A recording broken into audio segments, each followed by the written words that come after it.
get into this argument anymore. I just say, look at the fruits. You know, look at the countless lives that have been saved and healed and delivered and set free. And let's talk about let's talk about the lives now. Let's go back in time. Now you weren't always a believer, were you? You grew up in church. I grew up in church. I definitely wasn't always a believer. I definitely had some tough obstacles that came my way. One of the biggest was my dad was my pastor, obviously, but growing up in New York, I didn't always listen to him, and we didn't have the greatest of relationships. I hung where I wasn't supposed to hang out, did things I shouldn't have done, got arrested a couple times. I was no gangster like that, didn't kill nobody, but I definitely wasn't living the life I was supposed to, and as a result, my father and I, we didn't see eye to eye. Then finally, when we finally got close to each other, he passed away. I watched him die.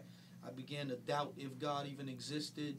I was doing all this while still trying to go to church, living a double life, man. And the thing is, man, when you don't know who you are, that's one of the worst things, one of the worst feelings. When you are living a life, see, when you don't know the purpose of something, you will abuse it. If you don't know why the chair is here and you stand on the chair and start jumping on it, you'll break it. If you don't know what the purpose is of this microphone right here and I come in and just start unplugging the wires, I'll abuse it and destroy it. And so it is with life. When you don't know why you're here, you'll abuse your own life. And, I went on to doubt God's existence. My wife, who wasn't my wife at the time, got pregnant, and I told her to abort the baby and wasn't even man enough to try to do that. And I told her to take the train, go do that so I could say, it's a whole lot, man. We could be here all night if I talk about my life. But basically, Christ stepped in and he said, man, the word righteous means to do what's right. As simple as that.